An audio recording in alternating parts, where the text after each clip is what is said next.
Հարգելի փոխնախագահ, հարգելի գործընկերներ, սիրելի քաղաքացիներ։ Այո, այսօր օգոստոսի 7-ն է եւ Հայաստանի Հանրապետության դատարաններից մեկում մի քաղաքացու դիմումով դատավարություններ ընթանում մեկ այլ քաղաքացու նկատմամբ։ Եւ այս ամենը անհասկանալի է, երբ մեր ընդդիմությունը փորձում է այս պարզ գործընթացը, որը խոսում է այն մասին, որ մենք ունենք պետություն, որ մենք ունենք դատական համակարգ, այս պարզ գործընթացը տանել եւ համեմել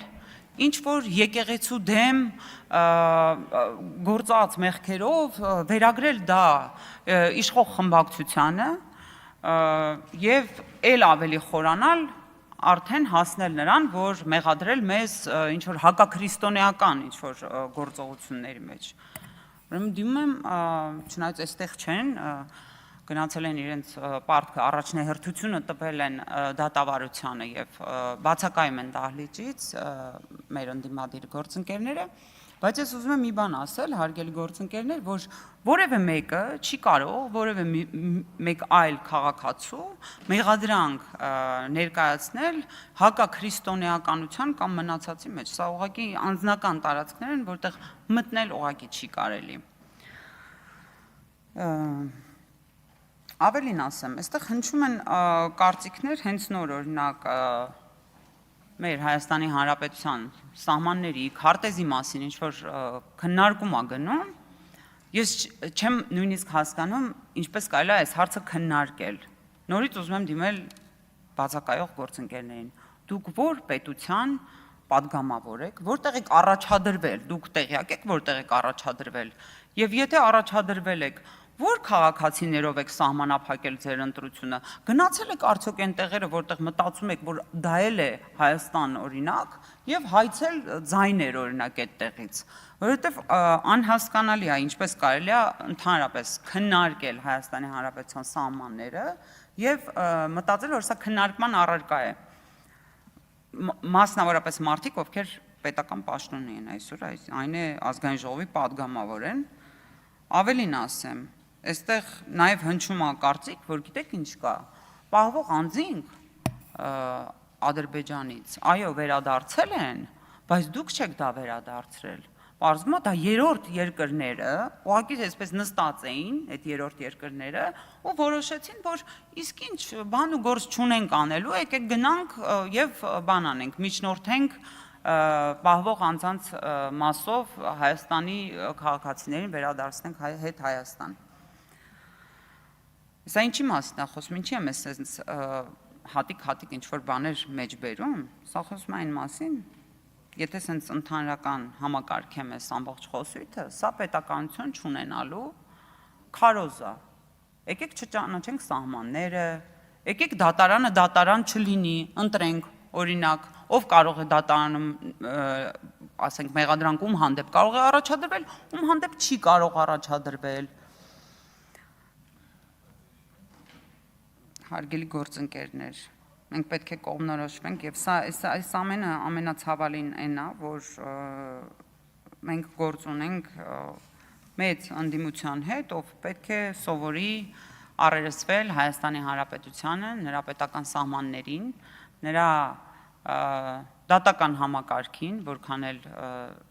հաջող կամ անհաջող լինի դա իրեն, բայց Հայաստանի Հանրապետության քաղաքացիները բոլորը հավասար են օրենքի առջև, լինի դա հոգևորական, լինի դա պաշտոնյա, լինի դա բարերար, ով ուզում է լինել։ Ուզում եմ անդրադառնալ նաև այն հարցին, որ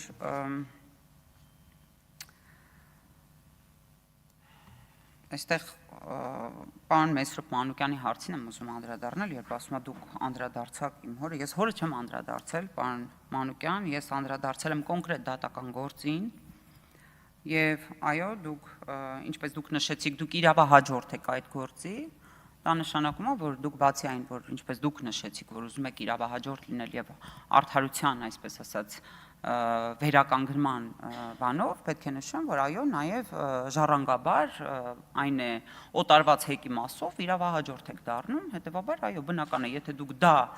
ժառանգել եք, ապա ժառանգել եք դրա հետ կապված նաև հարուցված քրեական գործը եւ դա նորմալ է։ ինքս նորից եմ կրկնում հետևողական եմ լինելու այս հարցում եւ հետևելու եմ թե ինչպես է ընթանում այս գործընթացը, որովհետեւ արդեն իսկ ունեմ որոշ տեղեկատվություններ, որոնք հետաքրքիր կլինի ուսումնասիրել։